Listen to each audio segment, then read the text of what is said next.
Rasulullah sallallahu alaihi wasallam bersabda di hadis yang sahih, "Man shalla al-fajr fi jama'ah fa ka'annama qama al-laila kullahu." Barang siapa yang salat subuh berjamaah dapat pahala seperti salat sepanjang malam. Dan saya yakin tidak ada di antara kita yang mampu salat sepanjang malam. Tapi jangan ikut salat subuh berjamaah dapat pahala sepanjang malam. Dan ada salah satu juga yang sangat dijaga oleh Rasulullah SAW, sunnah qabliyah subuh.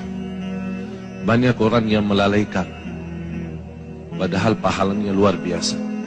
Raka'ata al-fajri khairun minad dunya wa ma fiha. 2 rakaat subuh itu yang dimaksud sesudah azan sebelum salat lebih baik daripada dunia dan segala isinya. Ini sunnahnya, apalagi yang wajib.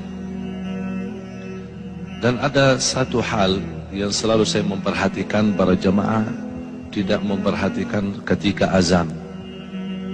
Muazzin berazan, banyak yang sibuk megang HP-nya atau sibuk berbicara dengan temannya atau diam di tempat di masjid tapi tidak mengikuti muazzin. Padahal ada hadis yang menjaminkan kita mendapatkan ampunan dosa, sebagaimana yang diriwayatkan Imam Muslim, khususnya ketika muazzin berkata asyhadu an la ilaha illallah wa asyhadu anna Muhammad Rasulullah, kita menjawab wa ana asyhadu an la ilaha illallah wahdahu la syarikalah wa asyhadu anna Muhammadan abduhu wa rasuluh raditu billahi rabba wa bi Muhammadin nabiyya wa bil islami dina. Beda sama yang kita kenal, raditu billahi rabban wa bil islami dinan wa bi Muhammadin nabiyya, itu biasa, itu zikir biasa. Tapi yang kalau dalam azan ketika muazzin selesai kalimat syahadat sebelum masuk hayya 'alas salat, ini hadis diriwayatkan Imam Muslim, sebelum masuk kepada hayya 'alas salat kita langsung berkata, artinya wa aku bersaksikan, wa ana asyhadu an la ilaha illallah wahdahu la syarikalah wa asyhadu anna Muhammadan abduhu wa rasuluh raditu billahi rabba wa bi Muhammadin nabiyya wa bil islami dina. Dibalik, ghufira lahu ma taqaddama min dhanbih, diampuni oleh Allah SWT dosa lalu. Dan ketika selesai azan la ilaha illallah, kita langsung jangan lupa salawat kepada Nabi Muhammad SAW, baru doa azan. Banyak orang yang suka doa azan tanpa salawat, padahal Rasulullah SAW bersabda, man qala hina yasma'ul adhan thumma salla alayya, di riwayat Imam Bukhari, bersalawat kepadaku. Jadi fantas kalau kita memulai Allahumma salli ala Muhammad wa ala ali Muhammad, Allahumma rabb hadhihi ad-da'wati at-tammah was-salati al-qa'imah ati Muhammad al-wasilah wal fadilah wa ba'athu maqam Muhammad alladhi wa'adta innaka la tukhliful mi'ad. Tambahan innaka la tukhliful mi'ad di luar sahih Bukhari, tapi disahihkan dan dihasankan oleh sebagian besar ulama. Innaka la tukhliful mi'ad. Apa yang kita dapat? Hullat lahu syafa'ati yaumal qiyamah, terjamin dapat syafaat Rasulullah SAW. Jadi sia-sia. Itu yang kenapa saya bilang namakan rahasia subuh, karena memang tersembunyi dari banyak orang, padahal pahalanya sangat luar biasa. Rahasia Allah berikan nikmat yang luar biasa. Fala ta'lamu nafsun ma ukhfiya lahum, dari mana jiwa pun boleh tahu apa yang telah disembunyikan oleh Allah SWT. Ini amalan yang seperti ini, sedikit-sedikit rahasia tapi sangat luar biasa. Termasuk selepas salat, doa khususnya di salat subuh. Hadis Rasulullah SAW yang Rasulullah SAW tidak pernah tinggalkan, Allahumma inni as'aluka ilman nafi'a wa rizqan tayyiba wa amalan salihan mutaqabbala. Ilmu bermanfaat, rezeki yang baik, kemudian amal salih yang diterima. Jadi bukan hanya amal salih tapi sia-sia, amal salih tapi ditolak, tapi amal salih mohon sekaligus diterima di sisi Allah Subhanahu wa taala. Belum lagi zikir yang dipimpin oleh guru kita Ustaz Arifin tadi, subhanallah 33, alhamdulillah 33, Allahu akbar 33, ditutup satu la ilaha illallah wahdahu la syarikalah lahul mulku wa lahul hamdu wa ala kulli syai'in qadir. Ghufirat dhunubuh wa in kanat mithla zabadil bahr. Berapapun dosa kita diampuni Allah SWT. Inilah amalan yang sederhana, rahasia, sedikit, tapi subhanallah pahalanya sangat luar biasa. Yang terakhir, salah satu rahasia yang saya harap semua jamaah menjaga, karena sangat luar biasa amalannya dan sangat dahsyatnya apa yang kita akan dapat balasannya. Adalah yang saya boleh namakan sedekah subuh. Sedekah subuh. Kenapa saya bilang sedekah subuh?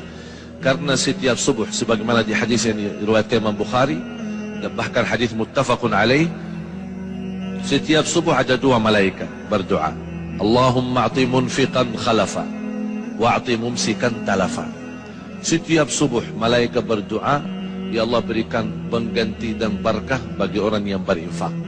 Bahkan saya usulkan kepada jamaah, ada satu tabungan, boleh dinamakan tabungan subuh, khusus buat subuh. Wallahi, demi Allah jamaah sekalian, tidak ada yang menjaga amalan ini secara rutin. Berapapun dia isi tidak masalah, tapi rutin. Istri bunia, bapa bunia, anak bunia, cucu bunia, supir kita bunia, pembantu kita sudah bunia, masing-masing bunia satu. Biasakan mereka mengisi tabungannya di setiap lepas subuh, karena di situ dapat doa malaikat. Bukan hanya doa malaikat, bahkan ada lagi doa Nabi Muhammad SAW. Burika li ummati fi bukuriha. Di riwayat lain, Allah membarik li ummati fi bukuriha. Berkahi. Saya kenal satu orang punya hutan, Allah Maha tahu bagaimana besarnya hutannya. Saya berikan itu amalan, tolong jaga. Subhanallah, Allah berikan banyak kemudahan sampai dia bisa tuntas dan lunas hutannya. Luar biasa amalan sedekah subuh menjadi salah satu amalan yang rutin, walaupun sedikit-sedikit tapi istiqamah. Karena Allah paling cinta amalan hamba sedikit-sedikit tapi istiqamah. Sedekah itu di situ akan disertai doa malaikat. Allahumma a'ti munfiqan khalafan. Itu yang harus kita selalu hadirkan, bukan hanya menjadi sebuah kebiasaan, tapi menghayati luar biasa. Di situlah akan terasa perubahan. Tidak sampai 1 minggu 2 minggu Anda akan banyak merasa banyak perubahan luar biasa. Dari segi rezeki, dari segi ketenangan, dari segi fikiran, bahkan dari segi ibadah. Begitu luar biasa sahabat Rasulullah SAW. Seperti Abu Bakar radhiyallahu anhu, bagaimana Rasulullah SAW bertanya, siapa yang bersedekah subuh ini? Abu Bakar jawab, saya. Siapa yang silaturahim orang sakit? Jawab Abu Bakar, saya. Siapa yang... Selalu Abu Bakar radhiyallahu anhu selalu duluan. Sampai kata Umar Khattab radhiyallahu anhu, saya tidak sanggup lagi untuk melawan berbuat kebaikan, berlumba-lumba dengan Abu Bakar Siddiq radhiyallahu anhu. Ada yang menjelaskan oleh ahli tafsir, masyhudah, bacaan kita disaksikan. Di riwayat tafsiran, malaikat menyaksikan. Saya dapatkan satu hadis yang sahih. Kalau biasa, kalau hari kerja ada namanya shift gantian ya. Ada orang berapa jam terus shift, malam shift. Ada malaikat juga ternyata juga punya kerja shift. Jadi kapan mereka, malaikat yang bertugas malam sama malaikat yang bertugas pagi, bertemu di salat subuh. Jadi tukar, udah selesai tugas malam, salat subuh. Jadi malaikat salat subuh itu hadir. Paling ramai salat subuh. Malaikat malam sama malaikat pagi.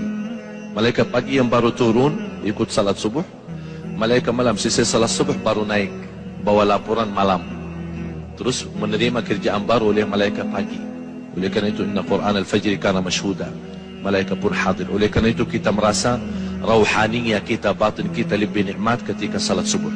Dan saya ingin lain kali kalau imam salat subuh, tolong lebih panjang lagi biar kita bisa nikmat.